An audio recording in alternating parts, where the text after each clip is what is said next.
Лаура Сейітбек, Роза Шербаева. Сен жалғыз емессің.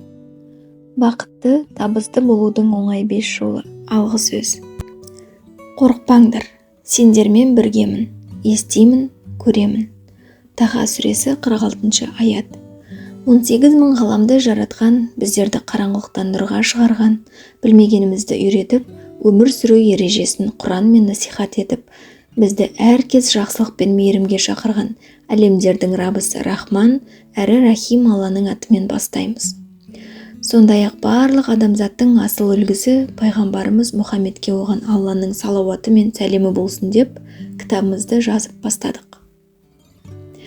Құрметті қыз-келіншектер, аяулы ханымдар, әрбіріміздің бір сарындықтан жалығып, жанымыз жаңашылдықты қалайтын, өмірімізді, өзімізді өзгерткіміз келетін кезіміз болады. Сәл ойланып қарасақ, арман мақсатымыз орындалу үшін Алла бізге барлық нығмет атаулысын үйіп төгіп берген екен. Адам өзіне қажеттіні адаспай табу үшін әуелі өзінің нақты мақсаты нені қалайтынын анық білуі тиіс. Әйтпесе күнделікті тіршілік ағыны сені әр күн сайын әр тарапқа тартқылап, бастапқы бағытыңнан адасып кетуің ғажап емес. Күнделікті күйбең пайдасыз өткен бос тәулік емес. Шың бір күнде бағындырылмайды, қала бір күнде салынбайды. Тау да тастардан құралып жатыр. Ол түгілі Олимпиада алтынында спортшы бір жылда жеңіп ала алмайды. Жеңіс мінбегіндегі әдемі жымиыстардың артында айлар бойы ұзақ жаттығулар мен сулап аққан тер, ерен еңбек жатыр. Сондықтан есіңде болсын, сен жалғыз емессің. Жоғарыда аталғандай, Алла сенің қолдаушың, жәрдемшің, әр кез жолын нұсқаушың. Сен де арманыңа қарай бізбен бірге күн сайын қадам бас. Мақсатыңа қарай компасыңды үнемі түзеп отыр. Әңгімені сен деп бастағанымыз сеніміңе селкеу түсірмесін. Сіз десек арамыз алыс болып кетердей көрінді. Сен деген қарым-қатынасты құрметсіздік деп ойлап қалма. Біз барынша саған жақын болғымыз келеді. Құрбы ретінде сырлассақ дейміз. Сондықтан кітап тұтас сен деген байланыста жазылды. Бұл кітап жан-жақты әрі ұзақ терең зерттеуден кейін жарыққа шықты. Бірақ күрделі ғылыми еңбектер секілді емес, тілге жеңіл, бір оқығаннан ақ ұғынуға оңай етіп жазуға тырыстық. Тұлғалық даму әлеміндегі бір емес, бірнеше бағытты қатар ұсынып отырмыз. Білгеніңді бөлісу сауапты іс, ал білмегеніңді білуге асығу, ұялмай сұрау, үйрену, талпыну саналы адамның әрекеті.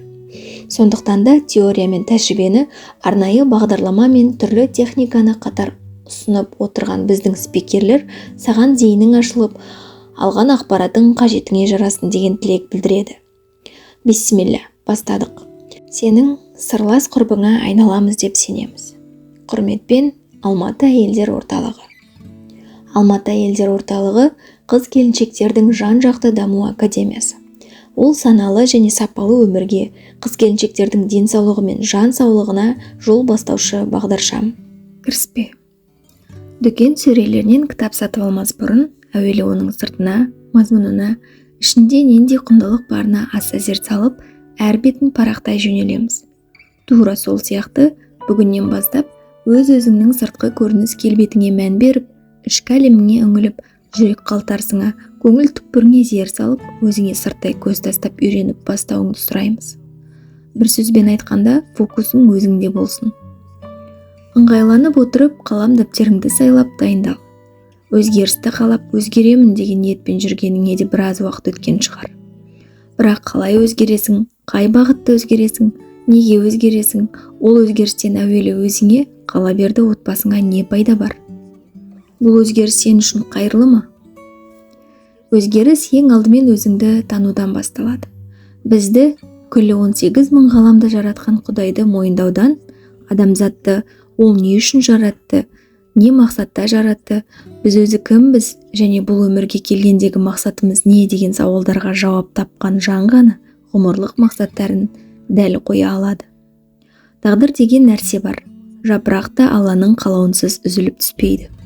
Бұл кітап қандай да болсын жолмен, әйтеуір бір реті келіп сенің қолыңа түсіп, енді оны оқып бастаған болсаң, демек кітап сенің қолыңа түсуі керек болды.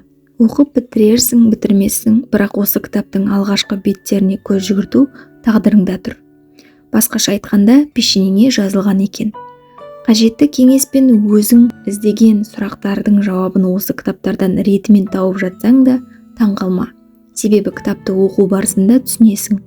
Ал ақпаратты қорытып, тапсырмаларды орындаған соң, Алла қаласа, жүрегіңде аз кем тыныштық орнап, өзіңді жайлы сезініп бастасаң, тіпті қуана бер. Демек, біздің де сенің де басты мақсатымыз орындала бастады деген сөз. Құрметті қыз-келіншектер, біздің, яғни Алматы әйелдер орталығының басты ниеті білгенімізді сендермен бөлісіп, білімдеріңді дамытуға үлес қосу. Бұл орталықтың ашылғанына 2 жылдан астам уақыт болды.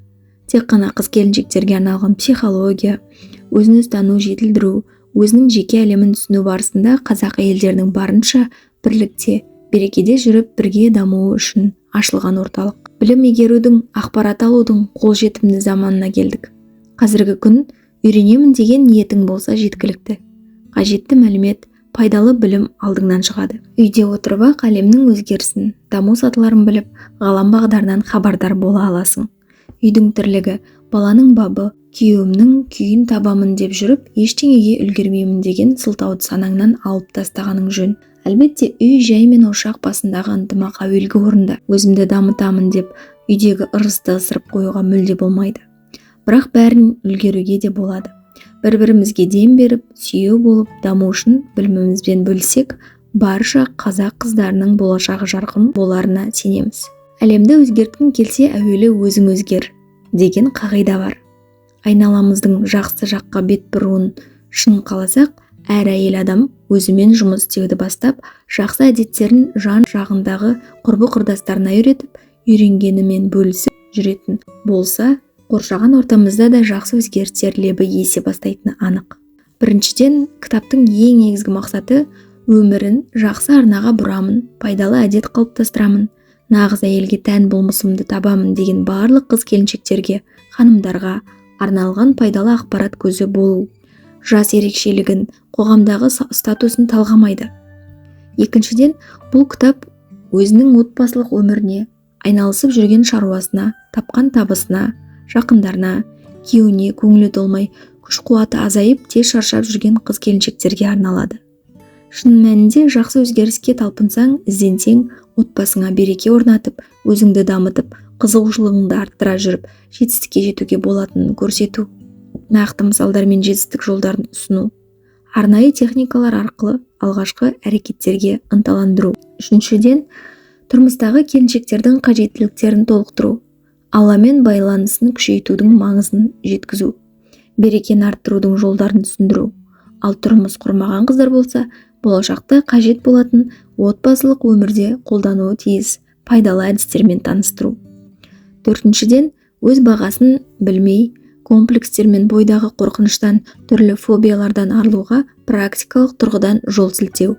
Алла разылығын алып, адал жолдан адаспай өмір кешулеріне сеп болу. Бесіншіден, ми мен түпкі сана туралы нағыз шынайы ғылыми ақпараттарды біліп, мидың мүмкіндіктерін аша түсу.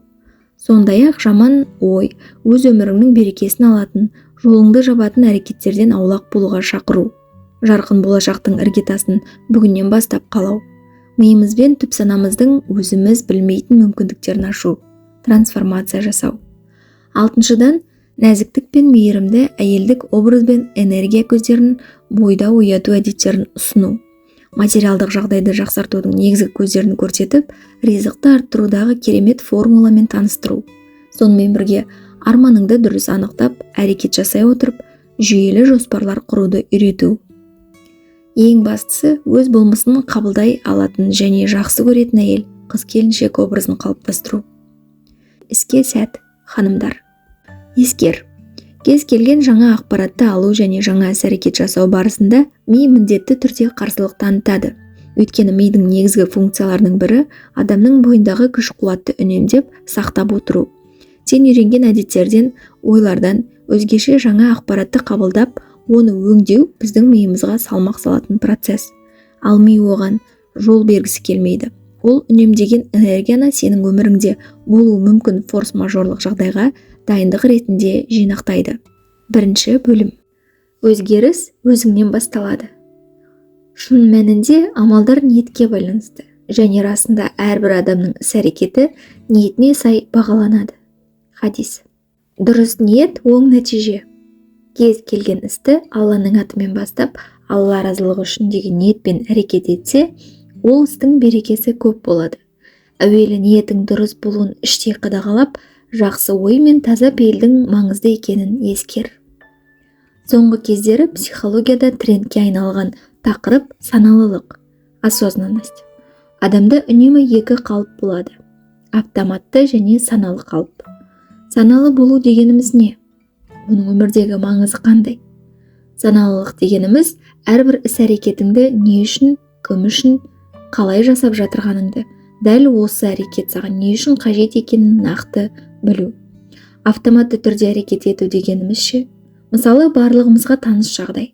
Үй жинағанда немесе тамақ дайындаған сәтте ойымыз басқа жақта болса, үстелдің шаңын сүрттім бе? Тамаққа тұз салдым ба? деп ойланып қаласың.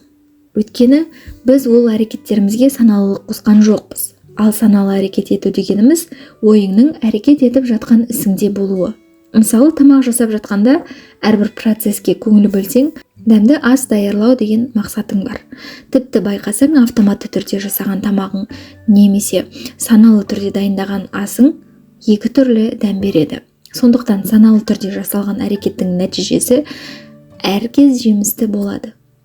Ал білесің бе, осы саналылыққа жетудің бірден бір төте жолы ниет ету. Оны түзеу, жаңартып отыру, түпкі ниетті анықтап отыру. Яғни әрбір әрекетті бастаудан бұрын ниетіңді дұрыстап, анықтап алу саған екі дүниелік пайда береді. Ең бастысы ниетті ажырата білу. Беткі және түпкі ниет болады. Осы екеуінің аражігін ажыратып алу сені көптеген эмоционалды шығыннан, стресстен, пайдасыз іс-әрекеттерден және күйзелістерден арылтуы мүмкін.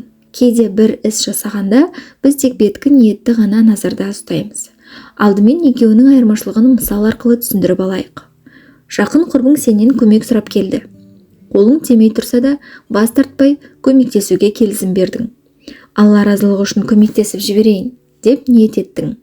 Бір күні дәл солай саған көмек қажет болғанда, ойланбастан бірден өзің жәрдем берген құрбыңа хабарластың да қандай да бір себептермен көмектесе алмайтынын естисің. Осы кезде сенің ішіңде бірдеңе бүлк ете қалып, мен уақытымның жоқтығына қарамай оған көмектескен едім. Ол оп-оңай бас тартты деп ренжисің. Оны санаға аласың. Демек, Алла разылығы үшін деген ниетің тек беткі ниет болғаны. Түпкі ниетің ертең оның да маған көмегі керек болып қалар деген бартерлік қарым-қатынас немесе қазір бас тартсам мен жайлы жаман пікірде қалып қалар деген қорқыныш болған. Ең әуелі Алла разылығы үшін деген түпкі ниет жасасаң, құрбыңнан көмек ала алмай қалғанда өзіңді пайдаланып кеткендей реніш сезімі, жақсылықты түсінбейді деген сын тағу болмас еді. Мына дүниеде ешбір жан бере алмайтын сауап атты ресурсты жаратушыдан алатыныңды ойлап, құрбың қанша қаласа да Алла берген сауаптан асып саған ештеңе бере алмайтынын түсінсең, онда эмоцияларға берілмес едің. Яғни, дәл осы мысалда Алла разылығы үшін деген беткі ниет болып тұр. Маған да көмегі қажет болып қалар бір күні. Мен жайлы жақсы пікірде қалсын деген түпкі ниетке жатады. Сондықтан түпкі ниетті Алла разылығы үшін деп түзеп, кез келген істі жасасақ, біткен істің қайтарымына өзге тараптан алғыс күтпеуді үйренеміз де, сауабын тек Алланың беретінін ұғынатын боламыз. Ең қиыны көп жағдайда түпкі ниет пен беткі ниеттің ара жігін ажырата алмай, өз-өзімізді алдаудамыз. Себебі бәрін автоматты түрде жасаймыз. Өзімізге мойындау қиын болып жатады. Ал егер істің басында саналылықты қосып, түпкі ниетті анықтап, оны түзетіп алсақ, жоғарыда келтірілген мысалдағыдай құрбымызға ренжігендей қаншама жағымсыз эмоцияларға жол бермейтін боламыз. Бұдан кейін әрбір ісіңді бастарда, шешім қабылдарда түпкі ниетіңді анықтап, саналы әрекет жасауды қолға ал. Басында үйрене алмай ұмытып кетерсің. Сонда да берілме. Есіңе түсе салысымен түпкі ниетіңді анықтап, оны түзе. Уақыт өте бұл әдетке айналады. Өміріңдегі ең пайдалы әдетке.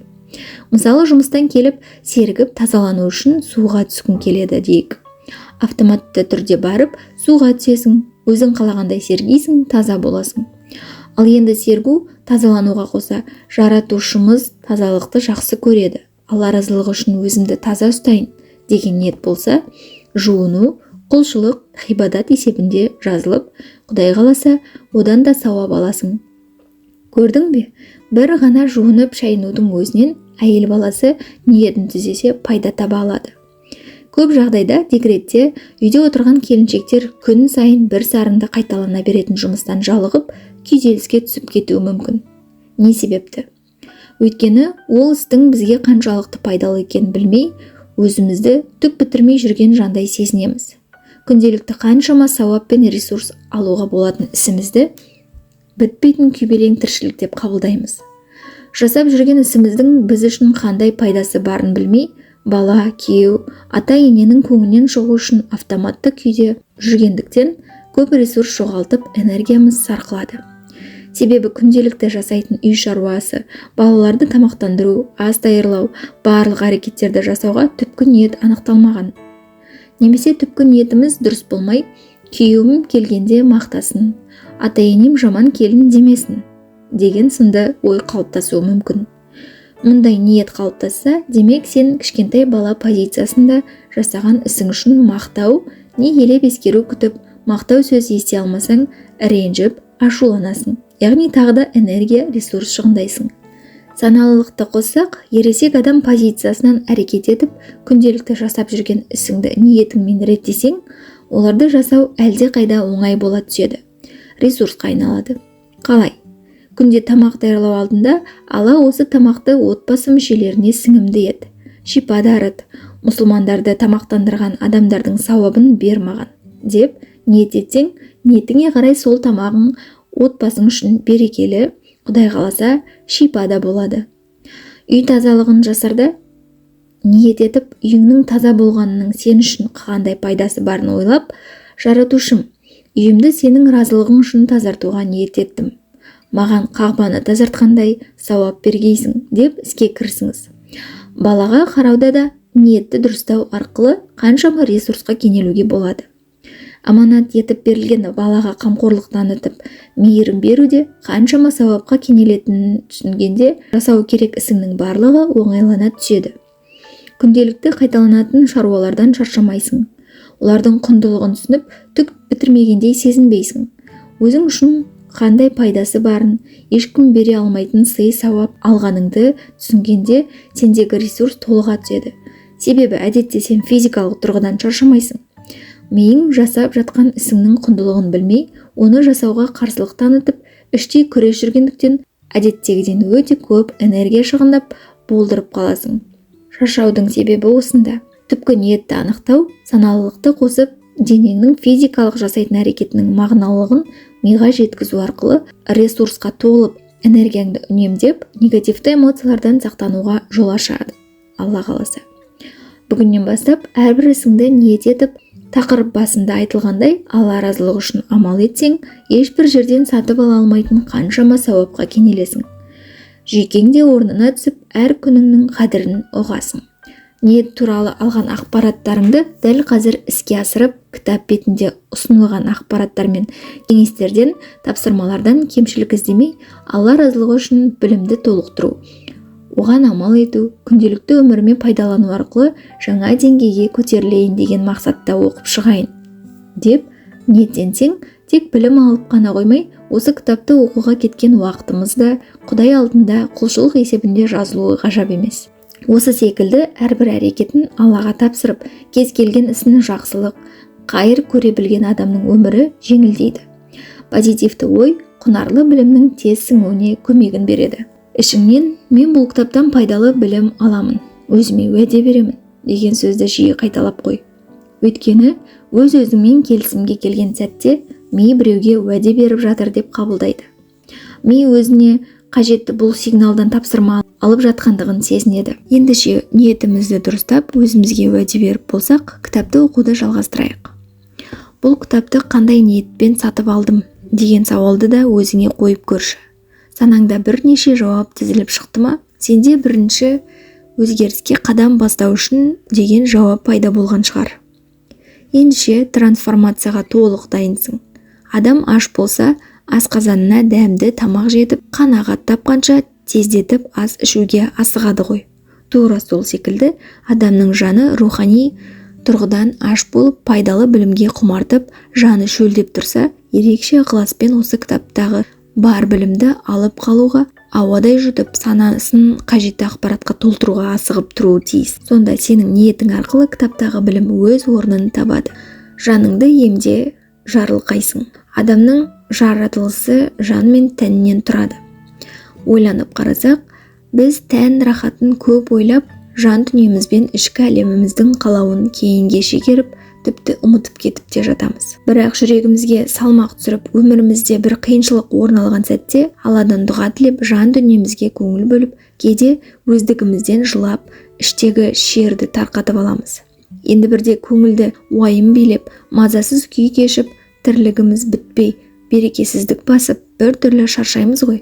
Таныс жағдай шығар. Біз негізі жұмысымыз бітпегендіктен емес, жан дүниемізге жылу жетіспегендіктен жабырқаймыз. Дәл қазіргі сәтте қиналып, жүрегің тыныштық таппай, жаның ауырып, көңіл күйің болмай, ауыр жүк арқалап жүргендей сезіммен өмір сүріп жатсаң, саған рухани тазалық, жан тыныштық жетпей жатуы әбден мүмкін. Тәніміз қаншалықты су ішуге, тамаққа, түрлі нәпсінің жетегінде өткінші нәрсеге ашығып тұрған болса, жанымызда сондай деңгейде бізден көмек сұрап, Алламен жиі байланыс орнатуымызды өтініп, рухани әлеміміз шөлдеп тұрады. Сенің эмоционалдық күйің тәніңнің сұлулығымен қатар, жаныңның рухани аш немесе тоқ екеніне тікелей байланысты. Тәнімізді ғана толықтырмай, жанымызды да рухани қоректендіруіміз қажет. Жан дүниемізді қалай қоректендіреміз? Құран кәрімде естеріңде болсын, Алланы еске алумен ғана жүректері тыныштық табады деп баян етілгендей Рағыт 28. Біз жаратқан иемізді ұмытып қалдырған сәтте немесе аз еске алып жүрсек, рухымыз ашығады. Құран, намаз, садақа, адамдарға жақсылық жасау, Алла туралы көбірек ойлау, сөйлессек, тек жақсы сөздер айту секілді игі амалдар біздің рухымызды қалпына келтіреді. Ал рухымыз қатты ашыққан кезде ақпараттың бұрыстығын саралай алмай, кез келгенін қабылдауы да ықтимал. Құдды бір иммунитет әлсіреген организмнің ауру сырқауға бейім келетін секілді. Өйткені ашыққан ішкі әлеміміз сырттан келетін ақпараттарды саралауға күш қуаты жетпейді. Мысалы, әбден рухани сусып отырған, есін енді жинап, имани сауатын ретке келтіріп үлгермеген қыз-келіншектерге соңғы кездегі әлеуметтік желідегі жалпы жан-жақты ақпарат шөл далада қалған адамның алдында улысы бар, тазасы бар, бірнеше шөлмек суды бірде қоя салғанмен тең іспеттес. Ондай адам таңдап жатпай, бас салып, шөлімді қандырамын деп, уланарын ойламай, сараламай жұта береді. Сол секілді ашыққан жан да алдынан шыққан ақпарат бәрін ақ-қарасын сүзгіден өткізіп жатпай-ақ сіңіруі ғажап емес. Осы тұста бір дүниені ескермесек, бақытқа бастайды дегеніміз бақытсыздығымыздың бастауы болып, сан соғып қалуымыз мүмкін. Жаратушының сөзі, қасиетті Құран мен пайғамбарымыздың, оған Алланың салауаты мен сәлемі болсын, сүннеті біздің өміріміздің білім алуымыздың өзегі болуы тиіс. Жаратушыға ғана тәуекел ет, Алладан ғана сұра. Барлық игілік оның ғана құзырында екеніне сен деген қағиданы ұстансақ, бұл білім біз үшін қайырлы болмақ. Яғни осы заңдылыққа сәйкес келмейтін кез келген ақпараттан бас тартып, үйренгеніміз өзімізге пайда. Сонда ғана біз қай білімнің қажет, қай ақпарат қажет емес екенін анық біле бастаймыз.